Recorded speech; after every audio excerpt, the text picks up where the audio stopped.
She didn't ask. She ordered, "You need to move. Now." Her gaze sliced through him like he was a threat, not a traveler. Her tone was so sharp it could have cut through steel. A black man sat silently in seat 1A, tailored in quiet confidence, calm yet commanding. But, in her eyes, that alone was a violation. He wasn't loud. He hadn't broken any rule. His only offense? His skin color didn't match the privilege she believed first class demanded. Standing over him like a judge delivering a sentence, she spoke with the kind of authority that didn't question. It declared. He didn't belong. Not here. Not now. That moment, that public shaming, wasn't meant to fix an error. It was meant to put him back in place. Everyone saw. Some nodded. Most stayed silent. Not one person spoke up. He didn't argue. He didn't even blink. He just looked at her with a calm, cool stillness that said more than words ever could. It wasn't defiance. It was certainty. He knew exactly who he was, and soon they would too. This isn't just a story about racism at 36,000 feet. It's a story about what happens when the person they try to humiliate is the one holding all the power. So, stay with us. Like this video. Subscribe for more stories that hit different. And tell us in the comments, what would you have done in that moment? And where in the world are you watching from? He didn't fit the first-class stereotype. That much was obvious the second he approached the gate. The terminal buzzed in organized chaos. Business suits juggling phones, families chasing toddlers, gate agents calling boarding groups with robotic cheer. Then he stepped forward. Tailored charcoal suit, clean cut, confidence in his stride. His carry-on had seen more boardrooms than beaches. Clarissa Monroe, early 40s, platinum blonde bun wound tight like her posture, looked up from her monitor. Her polite expression stiffened the moment she saw him. "Economy check-in is just down that way," she said coolly, not even glancing at his pass. Her tone was gentle, like velvet-wrapped rejection. But he remained calm. "I'm flying first class," he said, even and certain. Then handed her the boarding pass. Clarissa hesitated, reluctant. Her eyes darted to the screen. Seat 1A. Her lips formed a smile that didn't dare reach her eyes. She handed it back, but held it an extra second like she was hoping it might magically change. "One moment," she said, stepping aside to whisper to another staff member.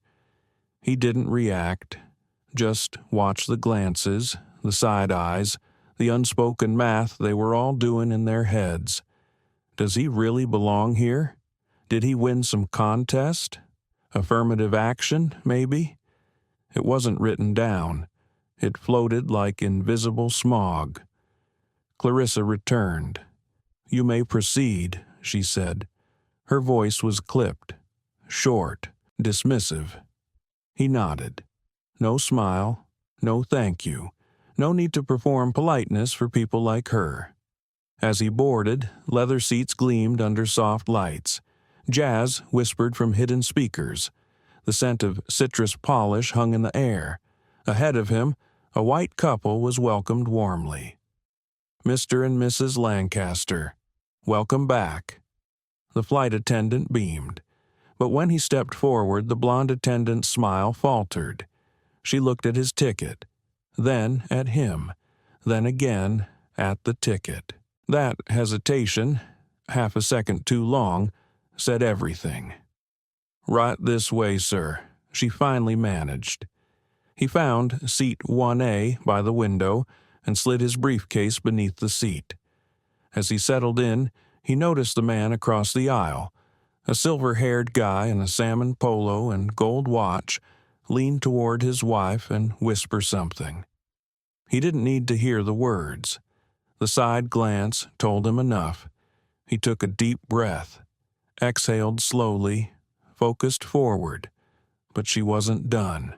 Clarissa Monroe, the same gate agent, walked onto the plane. He didn't expect her again, but there she was, walking through first class like she owned it.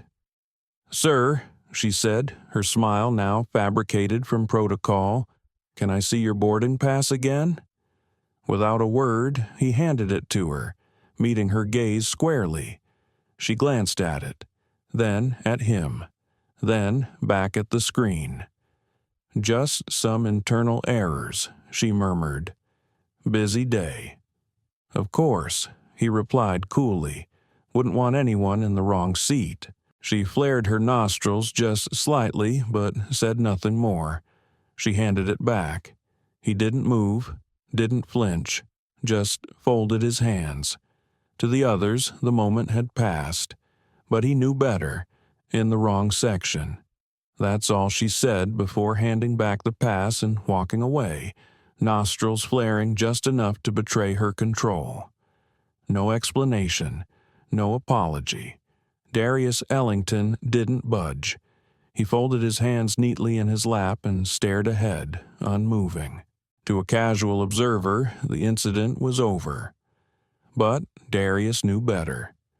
This was only the beginning. The woman, seated beside him, white, early 30s, a pair of designer sunglasses still perched atop her head despite the indoor setting, took one long look at him, then twisted her body away as far as the seat would allow. She rummaged through her oversized tote, pulled out a bottle of hand sanitizer, and used it. Twice. No words. She didn't need them. The gesture said it all. A few rows back, a man in a sharp navy blazer and a Grantham University tie stole occasional glances at Darius from behind his newspaper. Eyes curious but carefully avoiding accountability. He watched, but wouldn't admit it. Soon, the flight attendant returned. She wore a bright smile and carried a tray of champagne, pouring generously for the passengers in the front row. She handed a glass to the man in 1B, grinned at the woman in 1C, and then glided right past 1A, Darius's seat, as if it didn't exist. Darius didn't react. He'd seen this tactic before.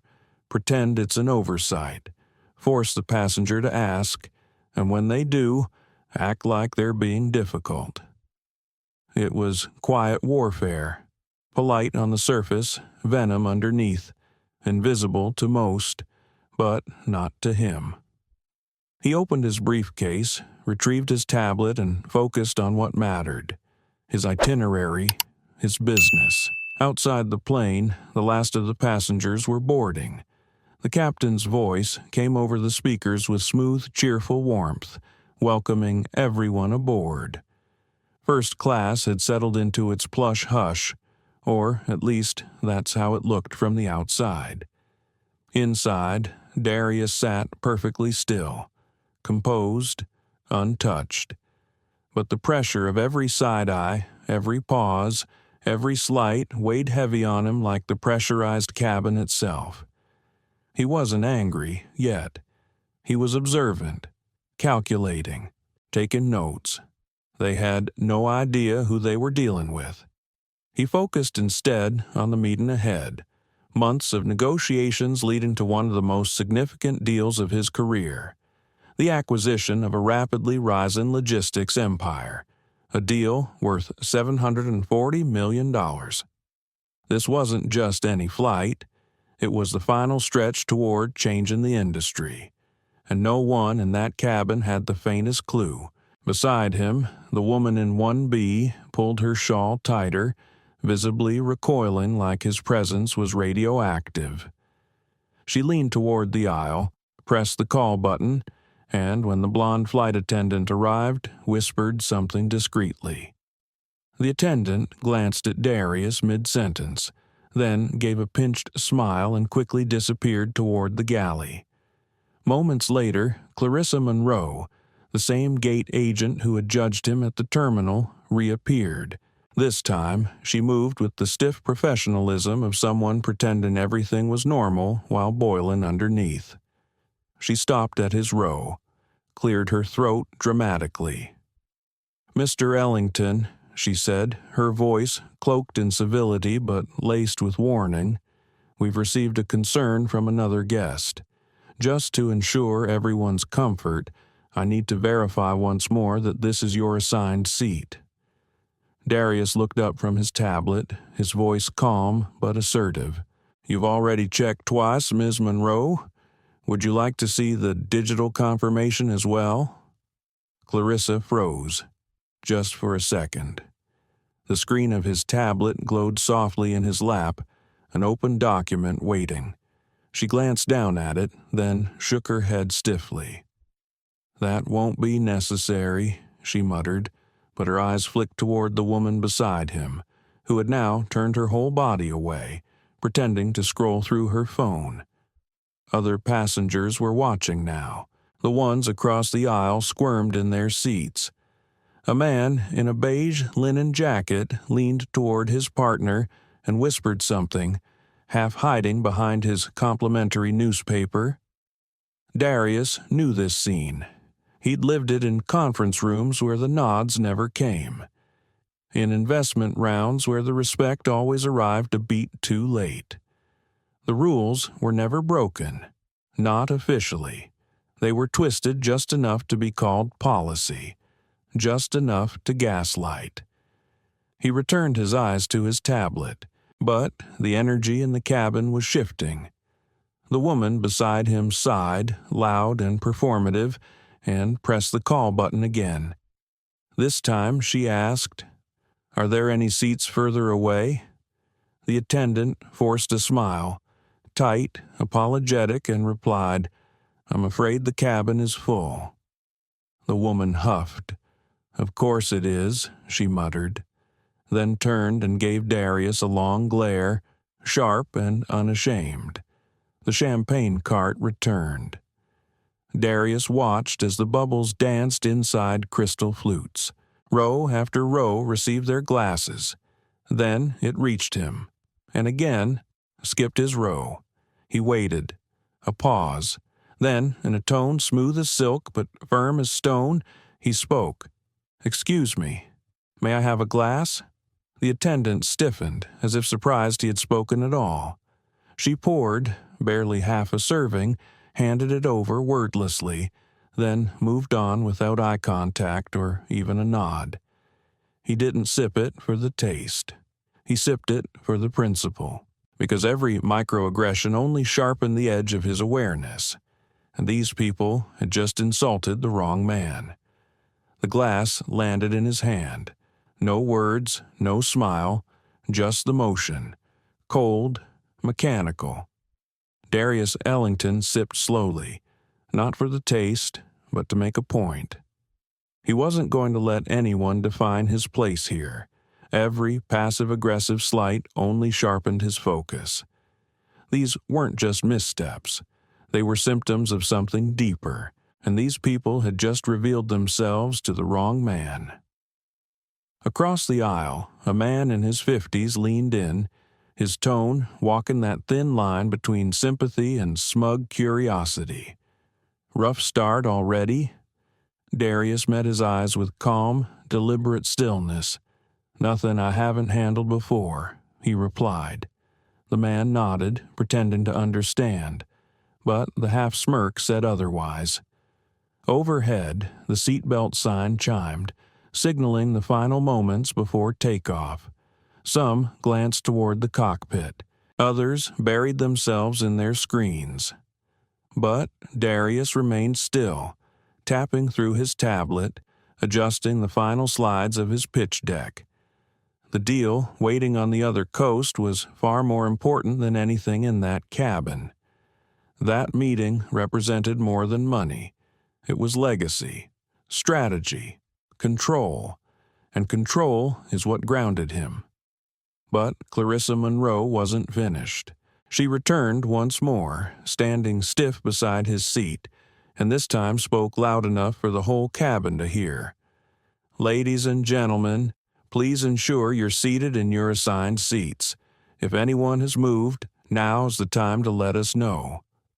The woman in 1B smiled slightly, clearly pleased. The man across the aisle chuckled under his breath. Darius didn't move. He didn't even blink. But a faint smile, thin as a razor, began to form at the corners of his mouth. A smile that didn't say, "I'm amused." It said, "I'm ready." The plane began to taxi, but for Darius Ellington, the turbulence had started long ago. Up until now, the humiliation had been subtle, calculated, easy to deny, but something had shifted. The cruelty was growing louder, bolder.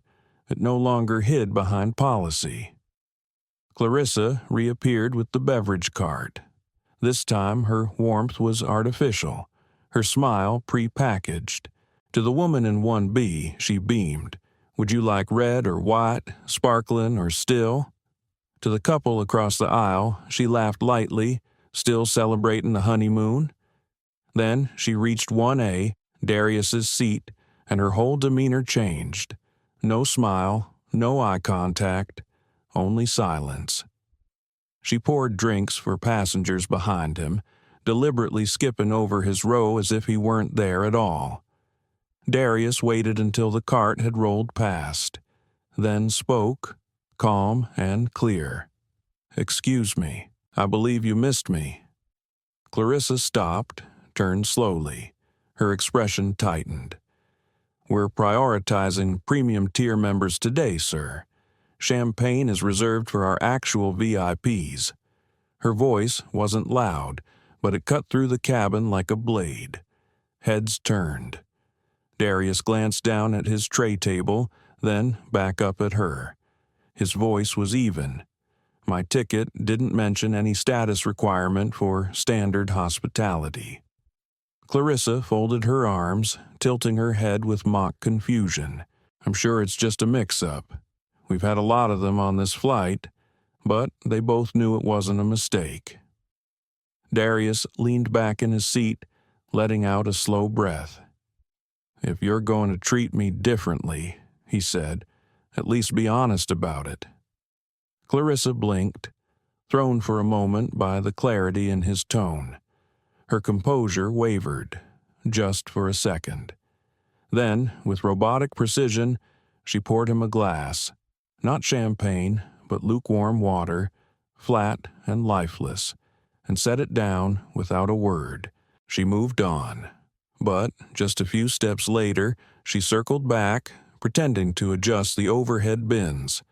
As she reached up, she accidentally nudged a cup from the tray above. Tonic water splashed directly onto Darius's bag.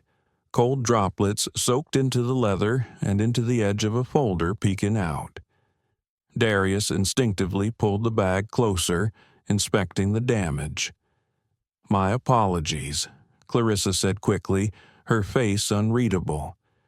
"These bins are tricky sometimes. No napkin, no attempt to help." She just stood there, waiting to see how he'd react. Darius looked up slowly. His tone didn't rise, but it landed hard. "That folder contained signed agreements," he said, "irreplaceable ones." Clarissa didn't flinch. Again. "I'm sorry," she said flatly, then walked off as if the incident had the weight of spilled soda, not broken trust. The silence in the cabin grew heavier, and Darius knew what was coming next. Her expression didn't shift. "Again, I'm sorry," Clarissa Monroe repeated, her voice robotic, rehearsed. Then she walked away like nothing had happened, like she hadn't just spilled tonic water on a portfolio that held millions in signed agreements, like it was nothing more than a clumsy accident at a coffee bar. Across the aisle, the same businessman who had chuckled earlier suddenly found the window fascinating. The woman in 1B stayed still, but her silence was louder than any insult. Complicity in silence. No one said a word. Not the passengers, not the crew, not even the young brunette attendant who had seen the whole thing. The air was thick now, thicker than altitude, but no one dared pierce it. Darius Ellington picked up a napkin from his tray, carefully dabbing at the damp folder. He returned it to his leather satchel with slow, precise care. He didn't look up. He didn't speak. He simply returned to his tablet and resumed reviewing the board meeting agenda scheduled shortly after landing. But inside him, something had shifted. A quiet fire had been lit. 15 minutes passed. Clarissa came back. This time, she held a small airline-issued tablet, gripping it like a badge of authority. She stood by 1A, cleared her throat with theatrical intent, and glanced around, ensuring nearby passengers were paying attention. "Mr. Ellington," she began, her voice pitched slightly above normal cabin volume. "It appears there's been a system update regarding your seat assignment." Darius raised one eyebrow. "A system update?" His voice was calm, every word polished with velvet steel. Clarissa tapped the screen with the back of her pen, eyes avoiding his. "These things happen," she continued. "Some sort of auto-reassignment error. It seems your seat was changed to row 31. The noise in the cabin shifted. Conversations quieted. A few heads turned. From 2 rows back, someone muttered, "Maybe he snuck up here." A soft laugh followed, poorly disguised behind a travel magazine. Darius set his tablet down on the tray in front of him with deliberate precision. "Row 31, he repeated, gaze fixed directly on Clarissa. "After you've already checked this same ticket twice?" Clarissa nodded sympathetically, but it was the kind of sympathy that belonged in a bad audition. "I understand your frustration," she said, voice sweetened but hollow. "These last-minute glitches happen. I'd be happy to walk you back." Darius didn't move. He turned slightly to glance at the woman beside him, who now wore a smirk that curled with satisfaction. "You can lower your voice," he said quietly. "You've made your point." Clarissa blinked, briefly thrown by the calm in his tone. "I'm just doing my job," she replied, the phrase brittle from overuse. Darius's eyes met hers, unwavering. "If there was something you needed to discuss with me," he said, "you could have done so privately. But you chose not to." Her smile vanished. Her mask cracked, just a little. From the galley behind them, the younger brunette flight attendant peeked out. Clearly new, clearly uncomfortable. Clarissa turned her head, lowering her voice but not enough, and in a whisper coated with venom, she said just loud enough for Darius to hear, "Betty's just here on some diversity fast track. Affirmative action strikes again." Time stopped. Darius didn't move, didn't speak. He had heard words like that before, in boardrooms, at golf clubs, and whispered circles. But not here. Not this brazenly. Not with an audience. He sat back in his seat, eyes forward, breathing steady. But his mind was no longer in that cabin. From the corner of his eye, he saw the young attendant, Betty, freeze. Her lips parted slightly like she might say something. But then her gaze dropped. She said nothing. She turned and walked away. The silence that followed was heavier than turbulence. Clarissa gave one final nod, self-satisfied, convinced her message had landed, and turned to leave. As she moved down the aisle, a man in 3A leaned in to whisper to his wife. She laughed, careless, cruel. The air in first class had changed, not just cold now, but hostile. Darius Ellington's very presence had become a provocation. He exhaled slowly through his nose and reached for his briefcase. But this time, the hand that opened it wasn't just preparing for a meeting. It was preparing for a reckoning.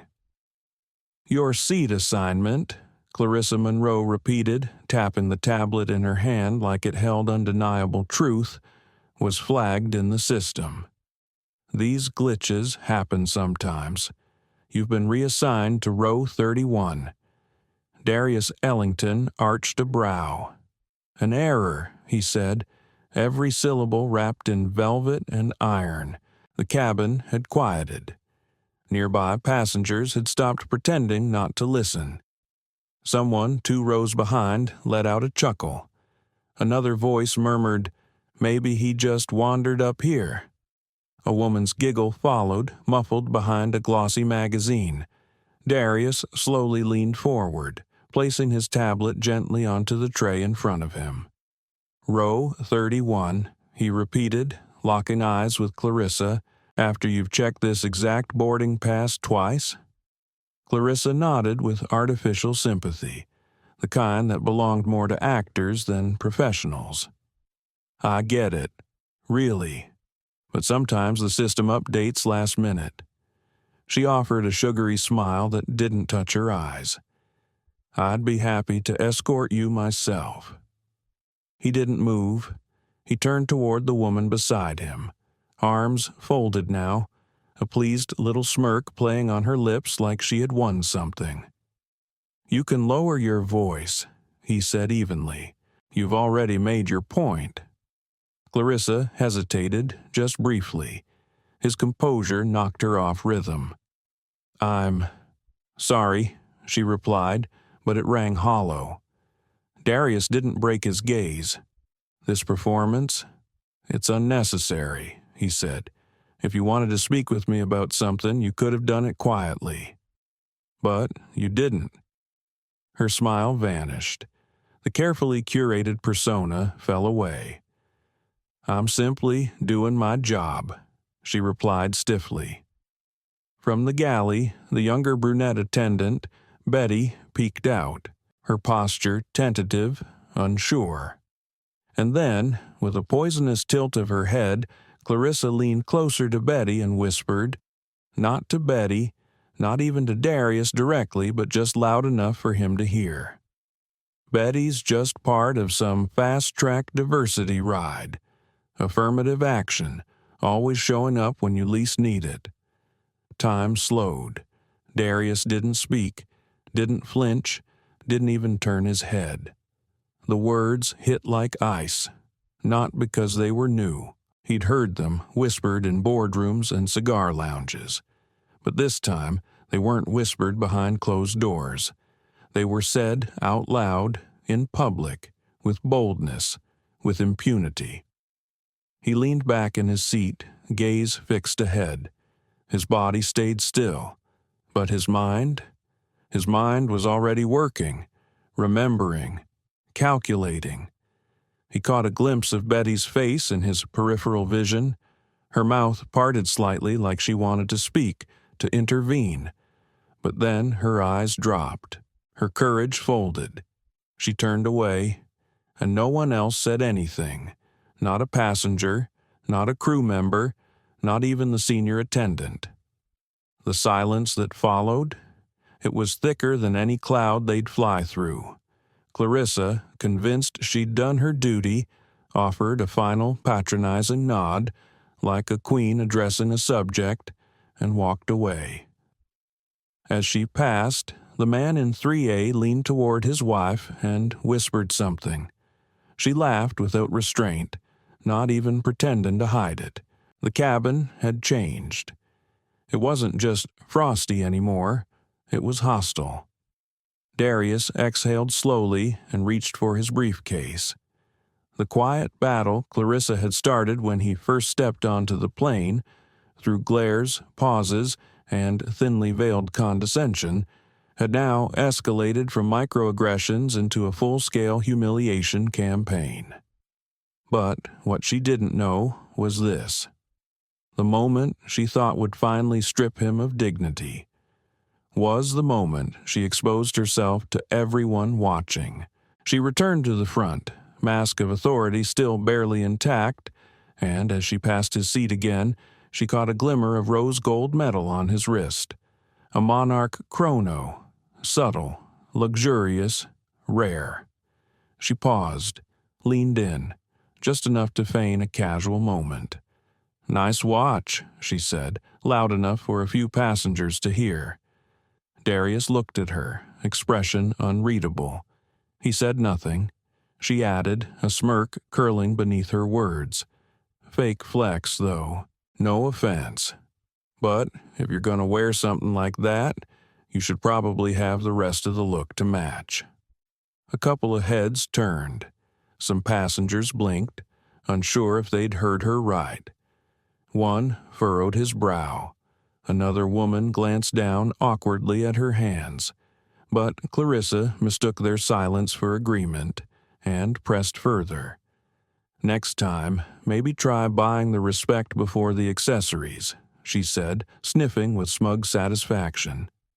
Darius didn't move, didn't raise an eyebrow, didn't reach for his watch. He looked at her like she wasn't even there.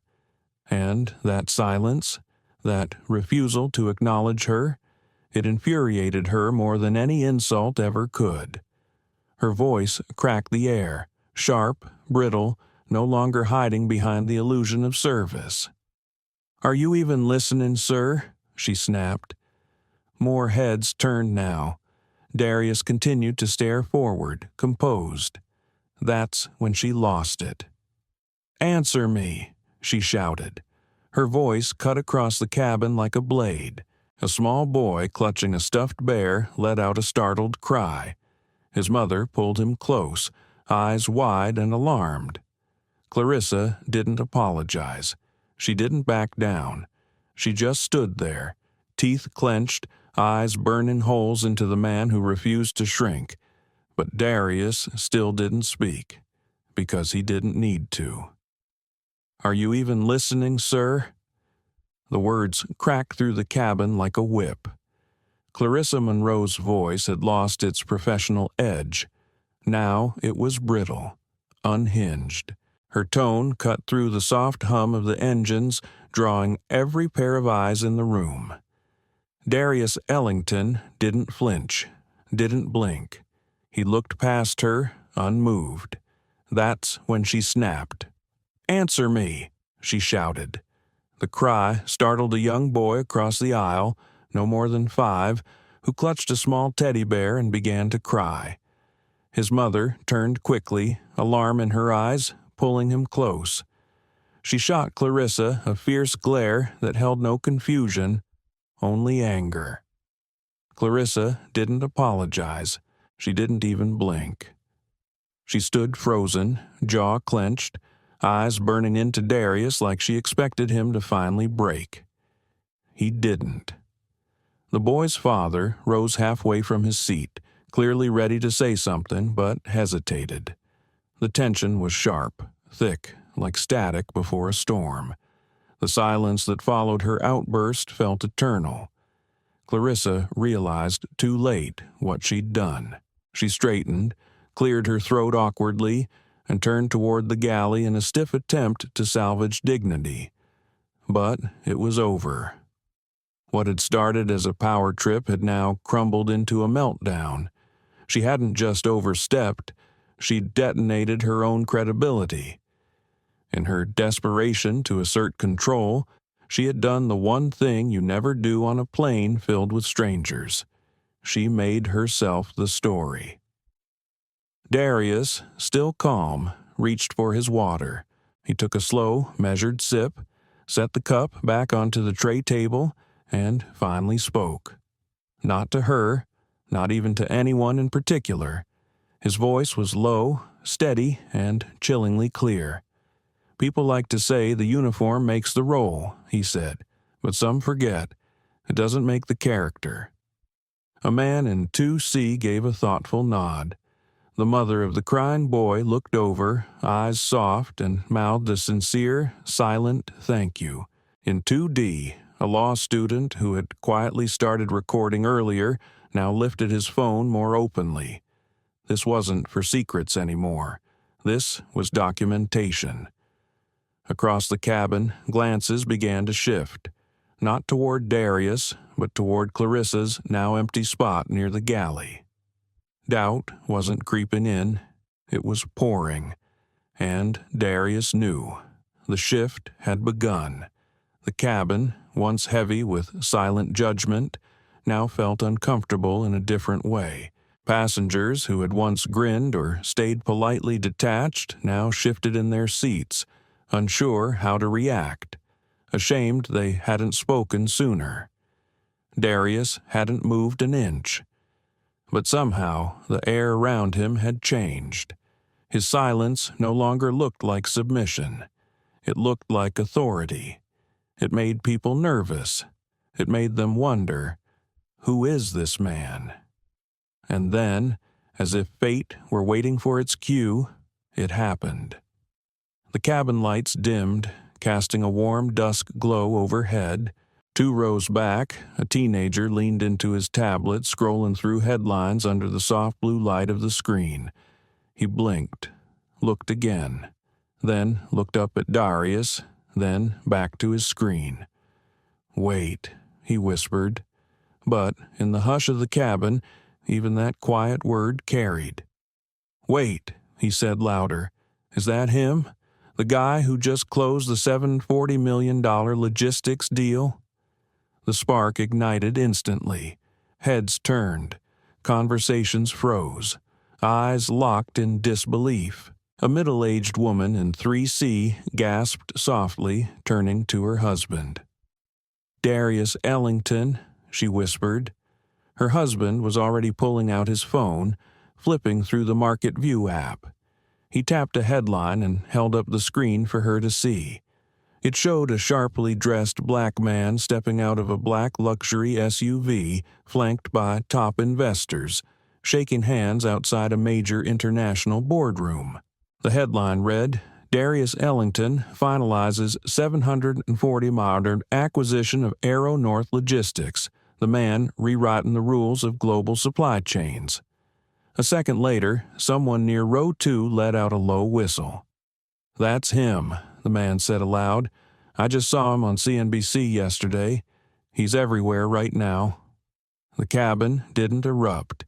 It shifted, not with laughter, not with discomfort, but with sudden recognition. The very people who had rolled their eyes now leaned forward in awe. The ones who ignored him were now Googling his name under tray tables. And still, Darius said nothing. He didn't smirk. He didn't look around. He didn't even blink. Only the faintest curve of a knowing smile touched the corner of his lips. And back in the galley, Clarissa Monroe, who had just poured herself a coffee to cool her nerves, heard the murmurs. She stepped out slowly, curiosity tightening her expression. She turned to the senior attendant beside her, voice cautious. "What's going on?" He raised an eyebrow. "Apparently," he said dryly, "your problem passenger is on the cover of Business Ledger." Clarissa blinked. "What?" The senior attendant showed her his screen. "Darius Ellington," he said, "CEO, investor. Just finalized a major buyout of the parent company that owns this airline." The color drained from her face. As the whispers grew louder, Clarissa Monroe stepped forward, confused by the shift in atmosphere. At least 6 passengers had turned to look at Darius Ellington, brows furrowed, conversations stalled mid-sentence. She leaned toward the senior flight attendant, Marcus Craig, her voice low but strained. "What's going on?" Marcus didn't sugarcoat it. He raised an eyebrow and replied flatly, "Apparently, your problem passenger is on the cover of Business Ledger." Clarissa blinked. "What?" Marcus held up his phone. On the screen was a headline, bold and unmistakable. "Darius Ellington, CEO of Ellington Capital, finalizes $740 acquisition of Aero North Logistics, parent company of Skylinks Air. He's the guy everyone's been talking about," Marcus added, already turning to walk away, leaving her frozen. Behind her, more passengers had started murmuring Darius's name, as if suddenly remembering they'd seen him somewhere important before. In 2D, the law student muttered, almost to himself, "You messed with the wrong man, and subtly raised his phone even higher. Clarissa remained motionless, her mouth dry, her posture stiff. Every word she had spoken, every dismissive glance, every passive-aggressive act. It all crumbled in real time. The power she thought she wielded. Gone. Because Darius hadn't needed to raise his voice. He hadn't needed to retaliate.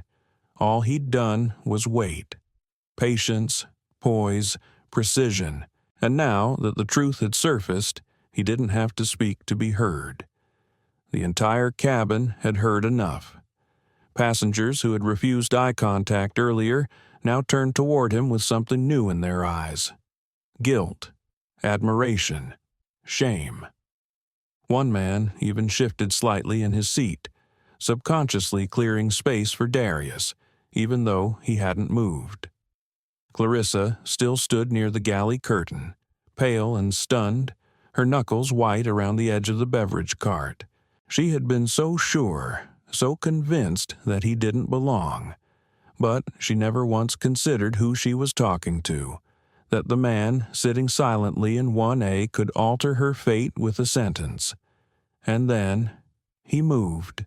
Darius set his empty glass down gently and reached into the inner pocket of his carry-on.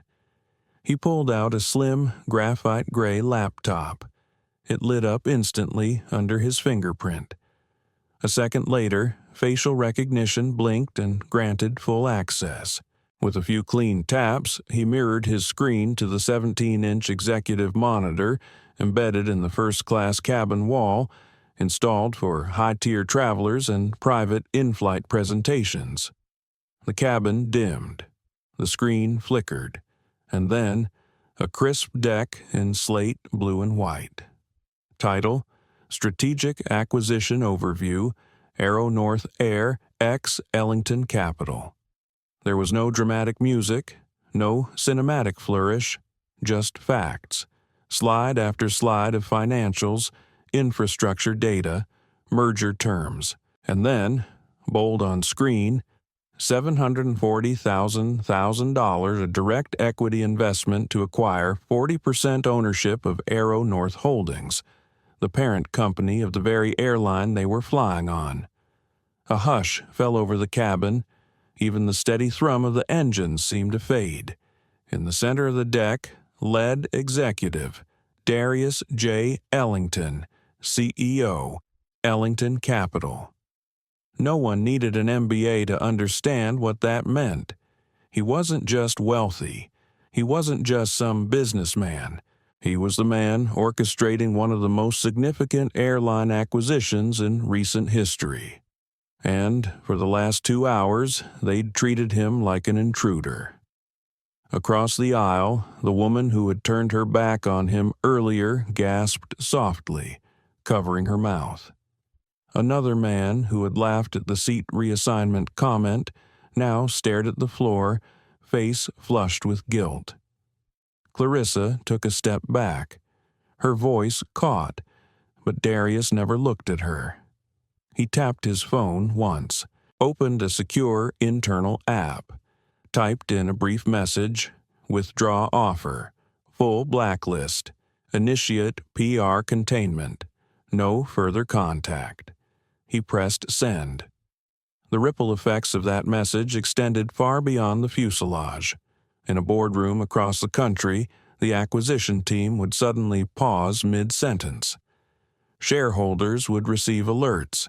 Executives would scramble. And someone in corporate would realize that Clarissa Monroe's behavior had just cost the airline its largest strategic deal in over a decade. Darius closed the laptop slowly, deliberately, like sealing a final chapter. He returned it to his bag, sat up, adjusted his cuffs, not out of anger, but out of closure. Across the aisle, the flight crew stood frozen. Even Grace, the youngest attendant, looked devastated, face pale, eyes full of guilt. She had heard it all, seen it all, and said nothing. Now, shame radiated from her like heat. Mr. Ellington. The voice was soft, not apologetic, hesitant. Grace, the young attendant, had stepped forward, but before she could say more, Darius Ellington lifted a hand, not to silence her, but to reassure. It wasn't her. Not her, he said gently. Not anymore. A few passengers clapped, quiet, respectful, almost apologetic. Darius didn't acknowledge it. He didn't need validation. The silence was already enough. Clarissa Monroe, meanwhile, looked like a statue caught mid-collapse. Pale, stiff.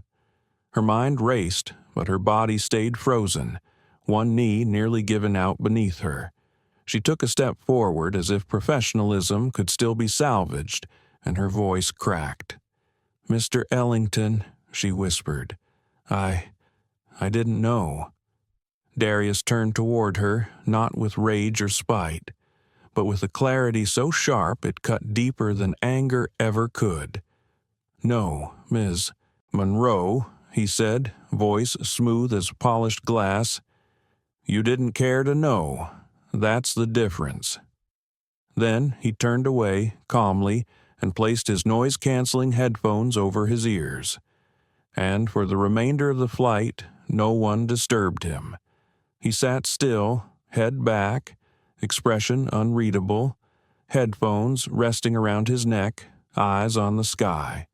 He said nothing more, but the weight of his silence spoke louder than any outburst ever could. When the wheels touched the runway, the cabin shuddered with the familiar bump of arrival.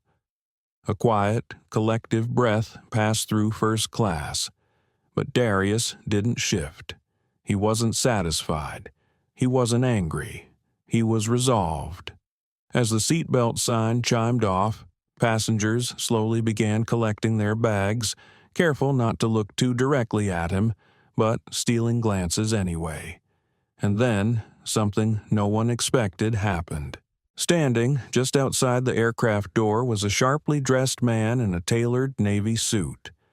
A small Skylynx airpin glinted on his lapel. He stepped onto the plane, his stride composed and deliberate. Nathaniel Cross, Executive Vice President of Aero North Holdings. This was no routine appearance. This was intentional. His eyes scanned the cabin, taking in every detail before walking straight to 1A. He extended a hand. "Mr. Ellington," he said, sincere and steady, "on behalf of the entire board, I offer you our deepest apology." Darius stood, returned the handshake, and gave a quiet nod. Then Nathaniel's tone changed. Cooler now. "Where is Miss Monroe?" Clarissa stepped forward, attempting to stand straight. Her voice barely held. "Sir, I didn't know who he was. I was just trying to manage." Nathaniel raised a hand, not loudly, but with finality. "You weren't hired to manage. You were hired to uphold the values of respect this company was built on. Your uniform does not make you immune to accountability." He paused. "You're relieved of duty, effective immediately." Gasps rippled through the cabin. Phones quietly emerged, not out of cruelty, but because everyone understood. This wasn't a flight anymore. It was a reckoning. Clarissa's face crumpled. She looked at Darius again, as if silently begging for mercy. But he didn't return her gaze. He simply lifted his carry-on, stepped aside, and let the others exit first. Outside the plane, the story was already everywhere. The law student in 2D, who had filmed the entire ordeal, posted the video as they descended. The caption, "This is what casual racism at 36,000 feet looks like." Within 6 hours, the clip went viral. 8 million views, hundreds of thousands of comments, influencers, journalists, celebrities, everyone shared it. The hashtag #ShawJustice for Darius trended globally. By the time Darius's black sedan pulled up to the curb, press inquiries had already flooded the airline's PR inbox. Insider emails were leaked. The public learned of the canceled acquisition. Arrow North stock dropped 3% in the first 2 hours of trading. Boardroom meetings turned into crisis control. And Clarissa Monroe's name? It was no longer respected. It was cautionary.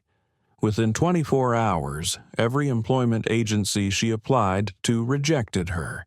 The union declined to back her appeal. Former colleagues ghosted her. The woman who once prided herself on knowing who belonged, now found herself locked out of every door she thought she controlled. Weeks later, Clarissa sat alone at a coffee shop downtown. Late afternoon sunlight poured through the windows in golden streaks across the floor. Her cappuccino had gone cold. She hadn't touched it. She sat, staring at nothing, scrolling through her phone with fingers that trembled more than she wanted to admit. The news was still cycling. New headlines, think pieces. When presence beats power, how Darius Ellington redefined leadership at 36,000 feet. Flight, fight, and the cost of silence in first class. Then, a broadcast flickered on the cafe's muted TV. Darius, sitting across from a journalist on stage, calm and collected, being interviewed at a leadership summit. Behind him, projected large across the backdrop, was the cover of the latest business ledger. Darius Ellington, the man who grounded prejudice. Without saying a word, Clarissa didn't look away. She couldn't. He hadn't needed to destroy her. He hadn't raised his voice. He hadn't even mentioned her name. He let the truth speak, and everyone else had done the rest. For the first time, she didn't feel like a victim. She felt seen, but not in the way she had once craved. She saw herself the way others must have on that plane, and she hated it. His words came back to her, haunting and honest. You didn't care to know. That was the part she couldn't excuse, because it was true. She had believed he didn't belong, and now she knew exactly who hadn't. A month later, Clarissa started attending workshops at a local nonprofit. Not to speak, but to listen, to learn, to sit in the discomfort. No posts, no hashtags, no comeback attempt, just showing up, week after week. And across the country, Darius Ellington continued his work, expanding educational programs, building leadership networks, creating access where none had existed before. He never once spoke publicly about the flight.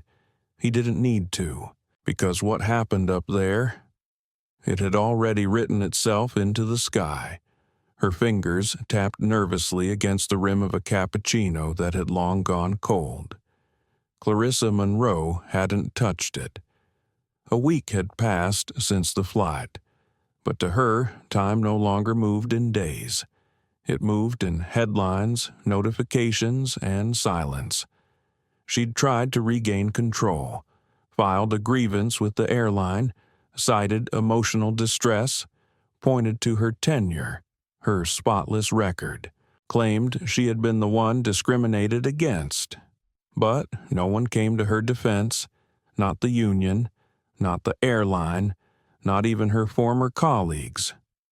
The grievance was dismissed in 48 hours. The internal review didn't just uphold her termination, it labeled her actions a threat to company values and public image.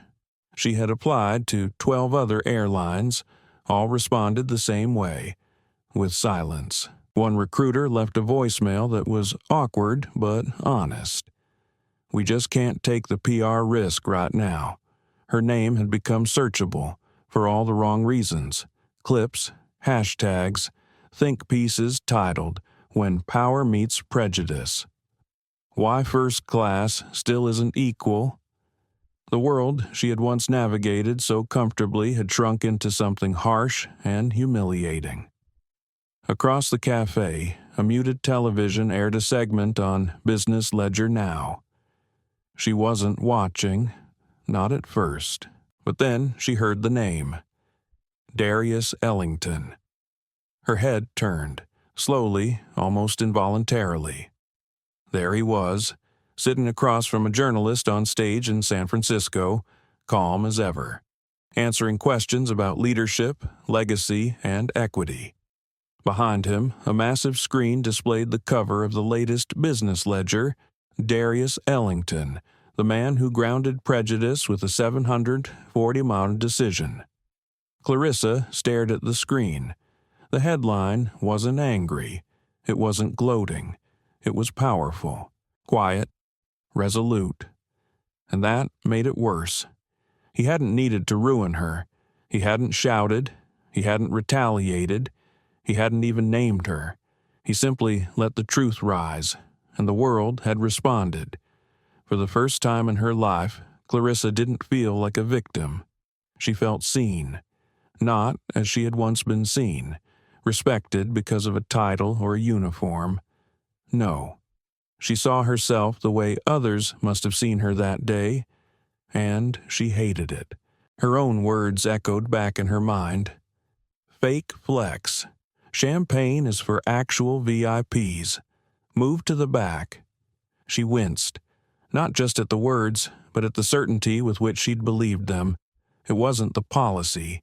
It wasn't a bad day. It was that, deep down, she had believed he didn't belong. And now, sitting there with no job, no uniform, no shield of perceived authority, she realized something. It had never been about power. It was about presence. Darius hadn't needed to assert dominance. He had simply known who he was, even when no one else gave him the respect he'd already earned. She looked back at the screen one more time. The program was closing. He stood on stage, receiving a standing ovation, gracious, grounded. Then the caption beneath him flashed his final words. True power isn't measured by control. It's measured by how you treat people when you think you don't need to. Her eyes stung, but she didn't cry. Instead, she reached into her bag, pulled out a small notebook, and for the first time in her life, wrote the words, I was wrong. Then, beneath it, I want to do better. Months later, Clarissa began volunteering at a nonprofit in the city, a group focused on workplace equity. She wasn't there to lead, not to speak, not even to explain. She came as a student. No social media posts, no captions, no redemption campaign, just presence. She showed up, week after week. Across the country, Darius Ellington kept doing what he always had, building, investing, expanding his reach, not for profit, but for progress. He poured into leadership programs, equity initiatives, scholarships for young professionals who had long been overlooked. He never once spoke publicly about the flight. He didn't need to, because the story had already been written, not just in headlines, but in the lives it touched. One day, long after the viral wave had passed and the hashtags had faded from trending lists, Clarissa walked by a small bookstore on her street. She stopped. There, in the window, was a book. Its cover, a simple photograph of a man boarding a plane.